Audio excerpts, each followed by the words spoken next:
Bismillahirrahmanirrahim. Assalamualaikum warahmatullahi wabarakatuh.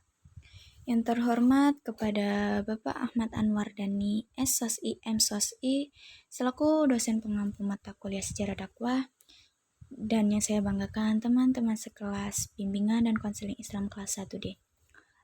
Puji syukur marilah kita panjatkan kepada Allah Subhanahu wa Ta'ala atas rahmat berupa kesehatan. Tak lupa juga sholawat serta salam semoga tetap tercurahkan kepada junjungan kita Rasulullah Shallallahu Alaihi Wasallam. Pada pagi hari ini, kami dari kelompok 6 yang beranggotakan Khairun Nisa, Anissa Putri Eka, Rinta Yuli Andrini, Dian Wicaksono, dan Zahra Bintang Puspita akan mempresentasikan tentang sejarah awal mula masuknya Islam di Eropa Selatan.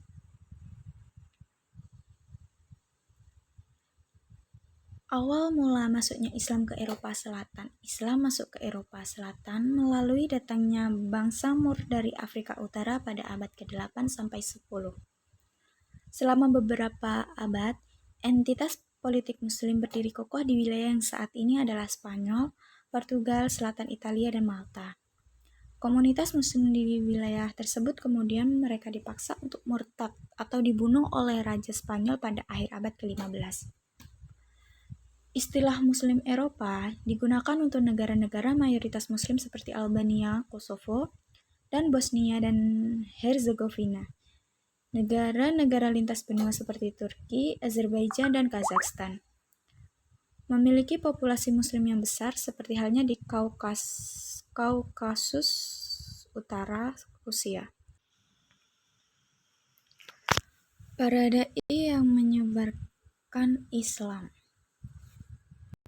melalui Andalusia atau yang saat ini Spanyol oleh pasukan Tariq bin Ziyad, panglima tentara dari dinasti Bani Umayyah. Beliau adalah orang yang berjasa menyebarkan Islam ke dunia barat. Beliau adalah putra suku As-Sodaf, suku Barbar, penduduk asli daerah Al-Atlas, Afrika Utara. Beliau lahir sekitar tahun 50 Hijriah. Beliau ahli menunggang kuda, menggunakan senjata, dan ilmu bela diri. Model dakwah saat itu mengajarkan agama Islam masih memakai metode dakwah seperti ceramah dan dialog interaktif.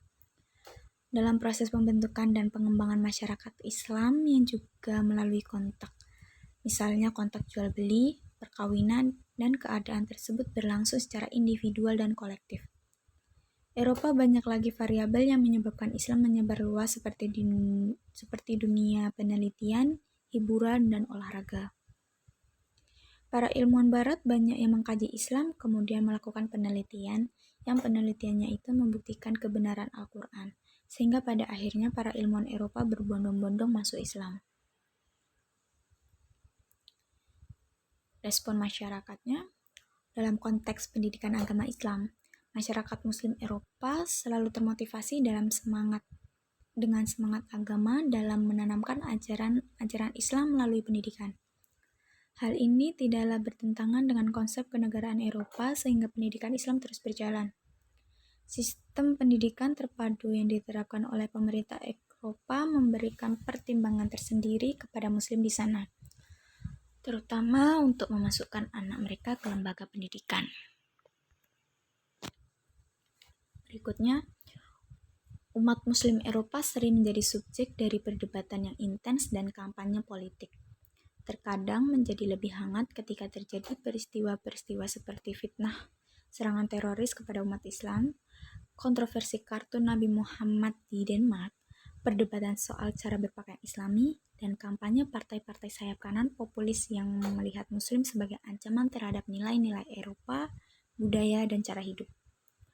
Peristiwa tersebut juga telah memicu perdebatan yang berkembang mengenai topik Islamofobia, sikap terhadap Muslim dan partai kanan. Kerajaan Islam yang berkembang yaitu Kesultanan Utsmaniyah. Kerajaan Utsmaniyah menyebarkan Islam ke Eropa Tenggara melalui pembebasan sebagian besar Kekaisaran Bizantium pada abad 14 dan 15.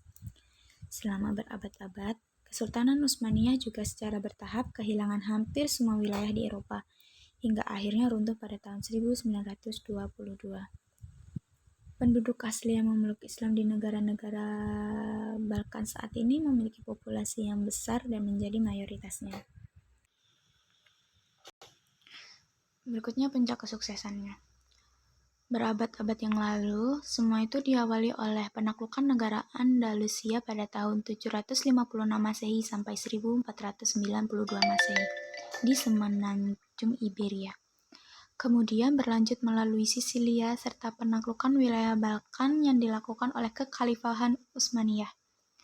Kehadiran dan perkembangan Islam di Eropa kemudian berlanjut dari imigrasi besar-besaran umat Islam yang berada di negara-negara Islam menuju Eropa setelah selesai Perang Dunia Kedua. Masuknya umat Islam ke Eropa berkat invasi Turki ke wilayah Eropa melalui Sisilia, Spanyol, dan penaklukan Balkan. Di Spanyol juga menjadi tempat peradaban umat Islam Eropa, baik dalam hubungan ekonomi, sosial, politik, atau peradaban antar negara. Bisa disimpulkan, perkembangan Islam di Eropa hingga bisa berkembang pesat seperti saat ini berkat khasanah ilmu pengetahuan Islam yang berkembang pada periode klasik.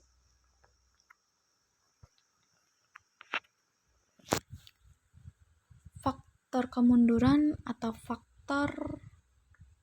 penyebab kemundurannya. Yang pertama yaitu konflik Islam dengan Kristen. Para penguasa Muslim tidak melakukan Islamisasi secara sempurna. Mereka sudah merasa puas dengan hanya menagih upeti dari kerajaan-kerajaan Kristen taklukannya dan membiarkan mereka mempertahankan hukum dan adat mereka, termasuk posisi hierarki tradisional asal tidak ada perlawanan bersenjata. Namun demikian, kehadiran Arab Islam telah memperkuat rasa kebangsaan orang-orang Spanyol Kristen. Hal itu menyebabkan kehidupan negara Islam di Spanyol tidak pernah berhenti di pertentangan antara Islam dan Kristen. Pada abad ke-11 Masehi, umat Kristen memperoleh kemajuan pesat, sementara Islam sedang mengalami kemunduran. Yang kedua, tidak adanya ideologi pemersatu. Kalau di tempat-tempat lain, para mukallaf diperlakukan sebagai orang Islam yang sederajat. Di Spanyol, sebagaimana politik yang dijalankan Bani Umayyah di Damaskus, orang-orang Arab tidak pernah menerima orang-orang pribumi. Setidak-tidaknya sampai abad ke-10 Masehi, mereka masih memberi istilah aibat dan muwaladun kepada para mukallaf itu, suatu ungkapan yang dinilai merendahkan. Akibatnya, kelompok-kelompok etnis non-Arab yang ada sering menggerogoti dan merusak perdamaian. Hal itu mendatangkan dampak besar terhadap sejarah sosioekonomi negeri tersebut. Hal ini menunjukkan tidak adanya ideologi yang dapat memberi makna persatuan, di samping kurangnya figur yang dapat menjadi personifikasi ideologi itu. Kemudian yang ketiga, kesulitan ekonomi. Di paruh kedua masa Islam di Spanyol, para penguasa membangun kota dan mengembangkan ilmu pengetahuan dengan sangat serius, sehingga lalai membina perekonomiannya. Akibatnya, timbul kesulitan ekonomi yang amat memberatkan dan mempengaruhi kondisi politik dan militer. Kemudian yang keempat, tidak jelasnya sistem peralihan kekuasaan. Hal ini menyebabkan perebutan kekuasaan di antara ahli waris. Bahkan karena inilah kekuasaan Bani Umayyah runtuh dan Muluk al-Tawaif muncul. Granada yang merupakan pusat kekuasaan Islam terakhir di Spanyol jatuh ke tangan Ferdinand dan Isabella. Di antaranya juga disebabkan oleh permasalahan ini. Berikutnya yang terakhir, keterpencilan. Spanyol Islam bagaikan terpencil dari dunia Islam yang lain. Ia selalu berjuang sendirian tanpa mendapat bantuan kecuali dari Afrika Utara.